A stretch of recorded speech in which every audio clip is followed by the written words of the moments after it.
बहू, आज मेरी किट्टी है। मेरी किट्टी की सहेलियाँ आएगी। सब इंतज़ाम अच्छे से होना चाहिए।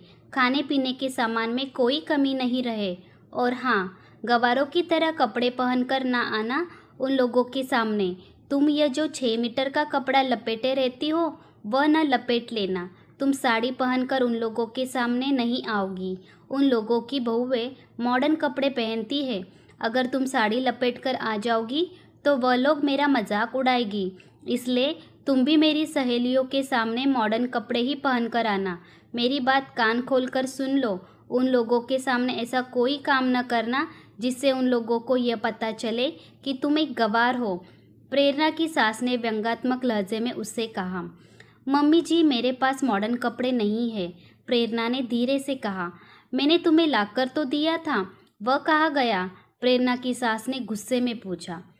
मम्मी जी, मैंने वह सभी कपड़े सोनिया दीदी को दे दिया था क्योंकि मुझे वह कपड़े पहनने ही नहीं थे। प्रेरणा ने डरते हुए नज़रें झुकाकर कहा। अब तो समय भी नहीं है कि मैं बाजार जाकर तुम्हारे लिए कपड़े लेकर आऊँ। हे भगवान, मैंने ऐसा क्या पाप किया था कि मुझे ऐसी गवार बहू मिली। मेरे तो पढ़े लिखे बेटे का जीवन ही बर्बाद हो गया। पता नहीं प्रभास के पापा को इस लड़की में क्या दिखाई दिया जो इस लड़की को अपनी बहू बनाकर ले आए। वीना जी गुस्से में बड़बड़ा रही थी। अपनी सास की बात सुनकर प्रेरणा की आंखों में आंसू आ गए। उसने कुछ नहीं कहा, चुपचाप वहां से जाने लगी। तभी उसकी नज़र अपने ससुर पर पड़ी। वह शायद दरवाजे पर खड़े होकर अपनी पत्नी की बात सुन रहे थे। वीना जी की नज़र भी जैसे ही अपने पति पर पड़ी, वह सकपका गई। प्रेरणा के ससुर प्रकाश जी कुछ कहते उससे पहले ही दरवाजे की घंटी बज गई। वीना जी ने कहा, लगता है मेरी किट्टी की सहेलियाँ आ गई। उन्होंने जानबूझकर प्रकाश जी से कहा, जिससे वह बात को आगे न बढ़ाए। प्रकाश जी भी वहाँ से चले गए क्योंकि बाहरी लोगों के सामने वह कोई हंगामा नहीं करना चाहते थे। वीना जी ने दरवाज़ा खोला तो वहाँ उसकी किट्टी की सहेलियाँ खड़ी हुई थी। वीना उन्हें देखकर खुश हो गई, उन्हें अंदर लेकर आई। घर की सजावट देखकर उनकी एक सहेली ने पूछा, मिसेस पांडे, घर का डेकोरेशन तो बहुत अच्छा लग रहा है। हाँ मिसेस मेहता, यह मेरी पसंद से हुआ है, इसलिए अच्छा तो रहेगा ही, मिसेस पांडे को वीना जी ने गर्व से कहा। सभी किट्टी की औरतें अपने अपने घर परिवार की बड़ाई करने में लगी हुई थी। वीना जी भी अपने पसंद और अपनी काबिलियत का बखान करने में लगी हुई थी। तभी मिसेस मेहता ने पूछा, मिसेस पांडे, आपकी बहू नहीं दिखाई दे रही है, क्या आप उसे हम लोगों से मिलवाना नहीं चाहती? मिसेस मेहता की बात सुनकर वीना जी को न चाहते हुए भी प्रेरणा को वहाँ बुलाना पड़ा। प्रेरणा ने शिफॉन की साड़ी पहनी हुई थी और अपने लंबे बालों की चोटी गुंथी हुई थी। प्रेरणा को साड़ी पहने देखकर सभी औरतें एक दूसरे का मुंह देखकर मुस्कुराने लगी। वीना जी ने सभी के चेहरों की मुस्कुराहट देखकर प्रेरणा को घूरने लगी। उन औरतों में से एक ने कहा, अरे वीना जी, आपकी बहू अभी भी पुराने ज़माने के कपड़े पहनती है या तुम उसे दबाकर रखती हो? स्वयं तो मॉडर्न कपड़े पहनती हो और बहू को साड़ी पहनने के लिए मजबूर करती हो। आप कैसी बातें कर रही है मिसेस पाठक? मैं आपकी तरह दोहरा व्यक्तित्व नहीं रखती। मैंने बहू पर कोई पाबंदी नहीं लगाई है। आपकी बहू की तरह मेरी बहू भी गवारों की तरह रहना पसंद करती है। आज उसके कारण मुझे तुमसे ऐसी बातें सुननी पड़ रही है, वरना किसी की क्या मजाल कि मुझे कुछ कहे। आप इस समय मेरे घर पर है इसलिए मैं चुप हूँ, नहीं तो मुझे भी जवाब देना अच्छी तरह आता है। वीना जी ने गुस्से में कहा। अरे छोड़ो, तुम लोग भी क्या बात लेकर बैठ गई। वीना जी की बहू चाहे जो पहने, उसकी मर्जी, इस पर बहस करने की क्या ज़रूरत है, मिसेस वर्मा ने कहा। मिसेस वर्मा की बात सुनकर सभी ने उसका समर्थन किया और फिर आपस में हंसी मजाक होने लगा। वीना ने संगीत लगा दिया और सभी नृत्य करने लगी। किट्टी पार्टी शाम 6 बजे तक चली। उसके बाद सभी किट्टी मेंबर वहां से चली गई। अपनी सहेलियों के जाने के बाद वीना जी ने अपनी बहू प्रेरणा को गुस्से में आवाज़ लगाई, प्रेरणा यहाँ आओ। प्रेरणा अपनी सास के सामने आकर खड़ी हो गई। फिर डरते हुए धीरे से पूछा, जी मम्मी जी, क्या बात है? आपने मुझे क्यों बुलाया है? तुमने कसम खा ली है क्या? कि मेरी लोगों के सामने बेइज्जती करवाती रहोगी? वीना जी ने गुस्से में दांत पीसते हुए पूछा। मम्मी जी, मैंने आपकी बेइज्जती कहाँ की है? मैंने तो आपकी सहेलियों के सामने कुछ कहा भी नहीं, तब अब ऐसा क्यों कह रही है? प्रेरणा ने धीरे से डरते हुए पूछा। इतनी भोली बनने की ज़रूरत नहीं है। तुम्हारे पहनावे को देखकर मेरी सहेलियों ने मेरा कितना मजाक उड़ाया, तुम्हें पता भी है, और तुम कह रही हो कि तुमने कुछ किया ही नहीं। वीना जी ने चिल्लाते हुए कहा। मम्मी जी, साड़ी पहनने से आपकी बेइज्जती हुई, यह बात मेरी समझ में नहीं आई। मुझे साड़ी पहनना पसंद है।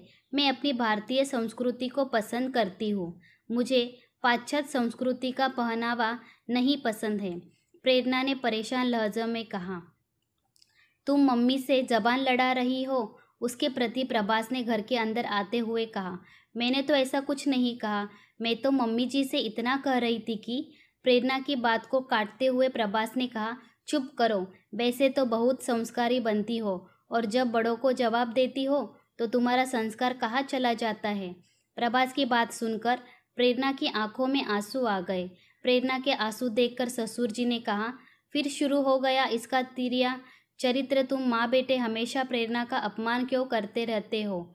मैंने तुम लोगों को कितनी बार समझाया है कि अपनी हरकतों से बाज आ जाओ, वरना मुझसे बुरा कोई नहीं होगा। प्रेरणा गंवार नहीं है, पढ़े लिखे गंवार तुम दोनों हो। मैंने जानबूझकर प्रेरणा को अपनी बहू बनाया है, जिससे मेरी आने वाली पीढ़ियों को भारतीय सभ्यता, संस्कृति और संस्कारों का ज्ञान हो सके। तुम दोनों ने तो अपनी भारतीय संस्कृति का ताक पर रख दिया है। तुम दोनों स्वयं गलत हो और गलत प्रेरणा को ठहरा रहे हो।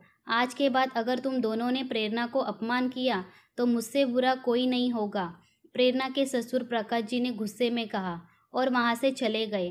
प्रभास और वीना जी ने जलती निगाहों से प्रेरणा को देखा और वह लोग भी वहाँ से चले गए। प्रेरणा आंखों में आंसू लेकर वहीं खड़ी रही। उसकी समझ में यह नहीं आ रहा था कि उसकी गलती क्या क्या है जो उसकी सास और पति उससे नाराज रहते हैं। यही सोचते हुए प्रेरणा रसोई घर में चली गई। प्रेरणा कहाँ हो? यहाँ आओ, प्रभास ने प्रेरणा को आवाज़ लगाई। प्रेरणा दौड़ती हुई आई। क्या बात है? आपने मुझे क्यों बुलाया है? प्रेरणा ने पूछा। कल मैं अपनी तरक्की के उपलक्ष्य में एक पार्टी दे रहा हूँ। वहाँ बहुत बड़े बड़े लोग आएंगे, विदेशी लोग भी वहाँ होंगे। पार्टी 5 स्टार होटल में है। वहाँ तुम्हारा रहना आवश्यक है, इसलिए तुम्हें भी वहाँ चलना। पर तुम वहाँ साड़ी पहनकर नहीं चलोगी। वहाँ पहनकर जाने के लिए मैं तुम्हारे लिए एक ड्रेस लाया हूँ, तुम्हें वही पहनकर चलना होगा। प्रभास ने प्रेरणा को एक पैकेट देते हुए कहा। प्रेरणा ने वह पैकेट अपने हाथ में लिया और उसे खोलने लगी, तभी फ़ोन की घंटी बज उठी। सबका ध्यान उधर चला गया। प्रेरणा ने पैकेट रख दिया और फ़ोन उठाया। उधर से उसकी माँ की आवाज़ आई। वह कह रही थी कि तुम्हारे पापा की तबीयत खराब है, वह तुमसे मिलना चाहते हैं। अपनी माँ की बात सुनकर प्रेरणा घबरा गई और उसने अपनी सास को अपने पिता की तबीयत के बारे में बताया और कहा कि वह अपने मायके जाना चाहती है।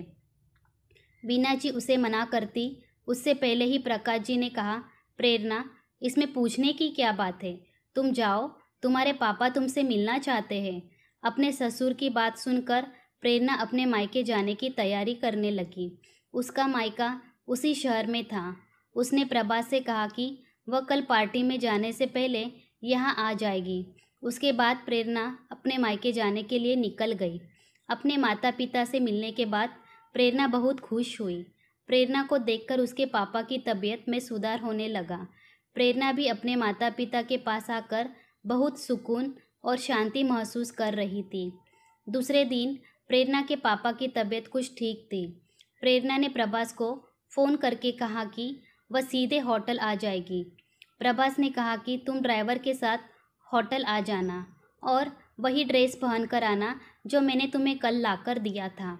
प्रेरणा अपने पापा को डॉक्टर को दिखाने के बाद अपनी ससुराल चली गई। घर में कोई नहीं था, सब लोग होटल जा चुके थे। प्रेरणा भी तैयार होने के लिए अपने कमरे में गई। उसने जब अपनी ड्रेस देखी तो वह चौंक गई। वह एक गाउन था जो बैकलेस था। प्रेरणा ने उसे बेड पर फेंक दिया और अपनी अलमारी से एक कांजीवरम की साड़ी निकाली। साड़ी क्रीम कलर की थी और उसका बॉर्डर मरून रंग का था। प्रेरणा ने वही साड़ी पहनी, अपने लंबे बालों को ढीला जूड़ा बनाया, गले में मरून रंग का जड़ाऊ हार और हाथों में जड़ाऊ कंगन पहने, माथे पर मरून रंग की बड़ी बिंदी और होठों पर मरून रंग की लिपस्टिक लगाई। जब प्रेरणा ने तैयार होकर स्वयं को शीशे में देखा तो स्वयं को देखकर शर्मा गई। तभी उसका फ़ोन बज उठा। प्रेरणा ने फ़ोन उठाया। फ़ोन प्रभास का था। कहाँ हो? कब तक होटल पहुँच रही हो?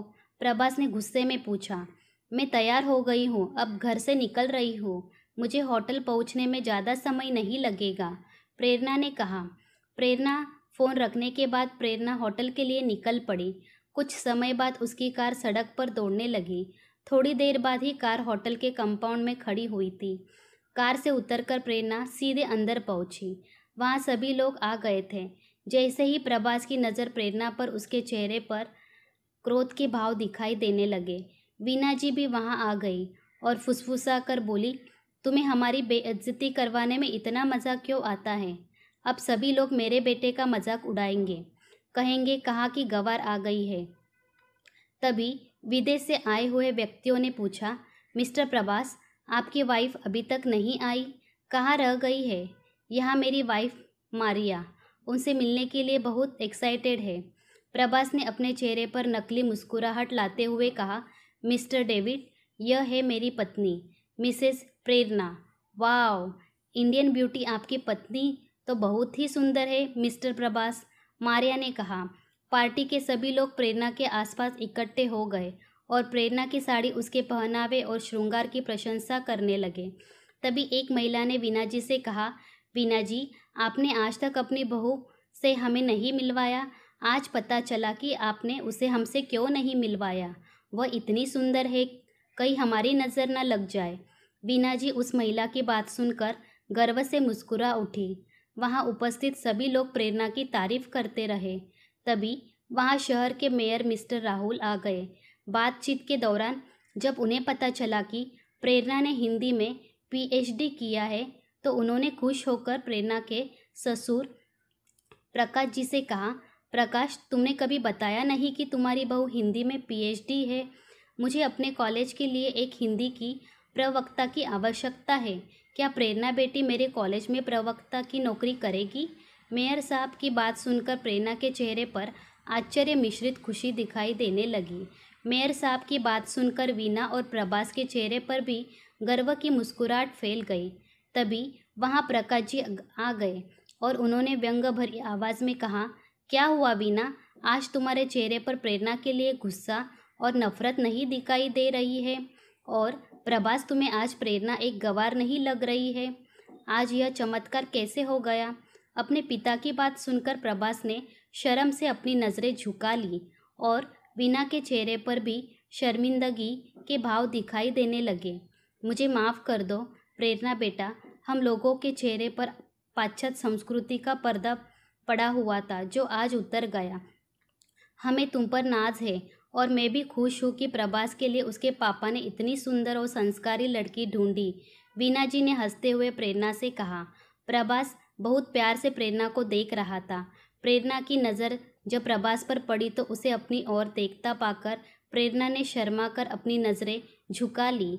प्रकाश जी अपने परिवार को एकजुट होता देखकर खुशी से उन्हें देख रहे थे। उनके चेहरे पर गर्वीली मुस्कान फैल गई थी। दोस्तों, उम्मीद करती हूँ कि आपको हमारी कहानी पसंद आई होगी। कहानी पसंद आई है तो वीडियो को लाइक करें, चैनल पर नए हैं तो चैनल को सब्सक्राइब करें और हाँ, नोटिफिकेशन बेल आइकॉन को ज़रूर दबाइए ताकि अगली अपडेट सबसे पहले आपको मिले। तब तक के लिए धन्यवाद।